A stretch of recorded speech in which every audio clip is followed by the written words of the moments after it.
O ano era 2013. Em Silicon Valley, nos Estados Unidos, uma startup chamada Juicero iniciava sua jornada com um ambicioso objetivo: ser a primeira a oferecer um sistema de sucos prensados a frio diretamente em sua casa. Seu fundador, Doug Evans, proclamava essa visão, descrevendo a máquina de $399 como uma revolução no mundo dos sucos.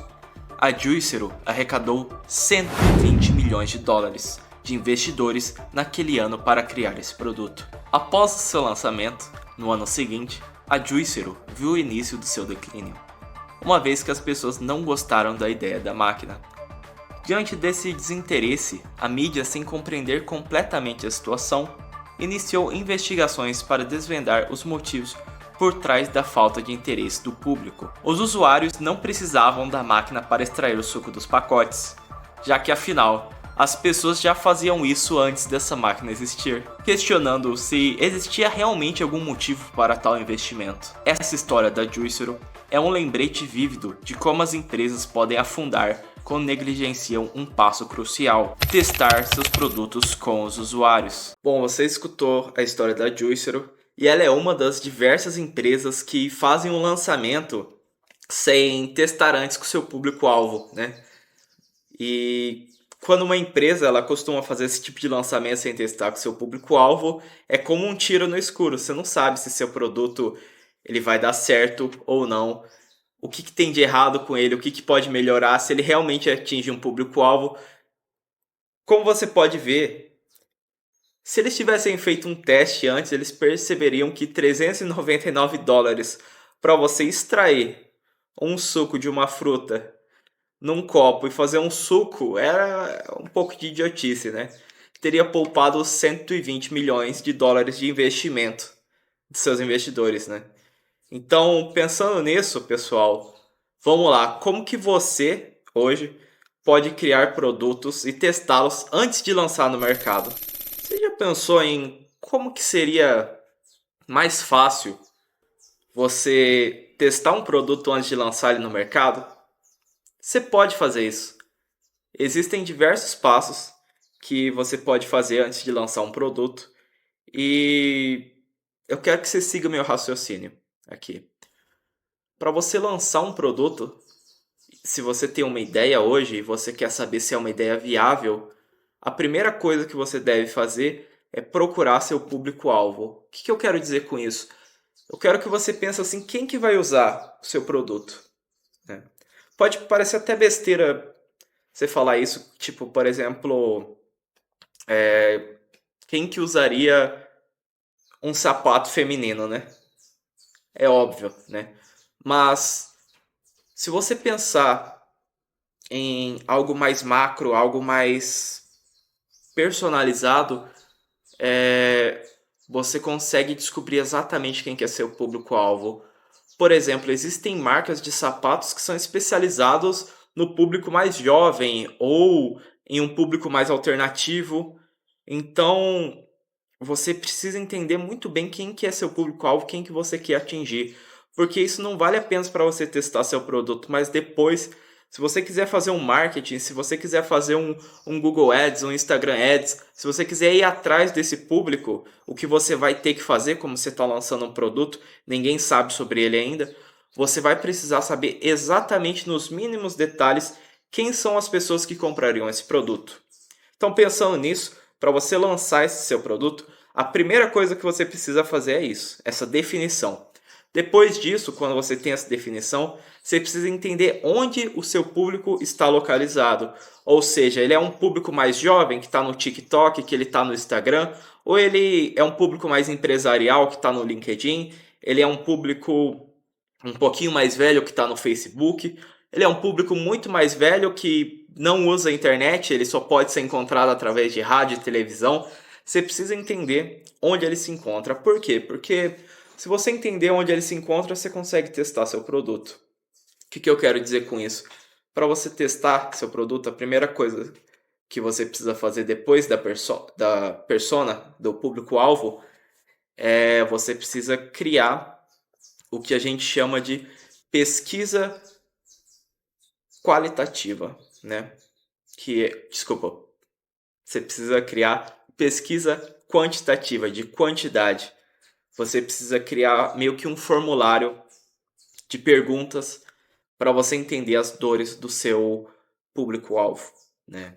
O que eu quero dizer com isso? Por exemplo, da própria Juicero, né? O exemplo que a gente utilizou para abrir esse vídeo, seria interessante começar com perguntas do tipo: como você faz hoje em dia para fazer suco em casa, né? Quanto você está disposto a pagar por um aparelho que faz sucos? É, Enfim, você precisa entender as dores desse público. Você precisa entender exatamente o que ele faz hoje em dia sem seu produto, quais são seus concorrentes, caso existam concorrentes na sua área, né? Como ele procuraria no Google a dor dele, por exemplo, se é uma pessoa procurando uma academia, como ela procuraria no Google, se ela, por exemplo, uma pessoa que acabou de mudar de cidade, como que ela iria no Google para procurar uma nova academia perto dela? Entende? Você precisa entender essas palavras-chave, você precisa entender como seu público pensa para você entender melhor sobre ele. Ao final dessa pesquisa qualitativa, né, esse formulário que você vai enviar para o seu público, né? Para você enviar para o seu público, você precisa saber onde ele está, porque, por exemplo, se for no Facebook, você pode entrar em grupos específicos de desse seu público alvo, né? Ou se ele está no Instagram, você pode fazer um patrocinado para esse seu público alvo para ele responder a sua pergunta, ou você pode ir atrás de pessoas no TikTok ou em outras redes. Enfim, você precisa achar um jeito de encontrar quem usaria seu produto. E assim que você conseguir ele e mandar esse formulário, você vai pegar o número da pessoa e o e-mail, porque aí a gente vai para o terceiro passo, que é você precisa fazer uma pesquisa agora, como foi de quantidade, quantitativa, agora você precisa fazer uma qualitativa de qualidade, que é você conversar com esse seu público-alvo, apresentando um protótipo da sua solução. Porque se você fizer isso, você vai conseguir entender defeitos, né? Tipo, talvez se alguém tivesse feito na Juicero uma pesquisa qualitativa com o público-alvo e apresentado a máquina, talvez eles teriam ouvido algo do tipo, tá, mas eu já faço suco de limão espremendo o limão no copo, sabe? As pessoas teriam falado a real dor delas, entende? Então, às vezes, eles poderiam ter evitado um lançamento bem difícil, né? Então, quando você consegue esse passo a passo, você entende exatamente o caminho que você precisa ir. Então vamos lá, mas digamos que você esteja falando assim, tá, mas é muito trabalho, eu não quero fazer isso, eu já tenho uma marca, eu só quero lançar um produto novo. Cara, você consegue imaginar o dano à reputação da sua empresa, da sua marca, se você lançar um produto e as pessoas não gostarem?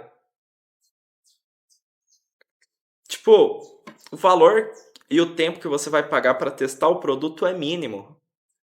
Então eu não entendo por que, que algumas empresas não testam seus produtos. Só um exemplo. Você sabe o que é um iPod, correto? Mas você sabe o que é um Zune? Não, né? Esse foi um lançamento, eu não lembro se era da Google ou da Microsoft, que estava tentando concorrer no mercado de MP3 contra o iPod. E eles lançaram sem testar o produto e deu no que deu, né? Em alguns, acho que foi meses ou enfim, deixou de existir.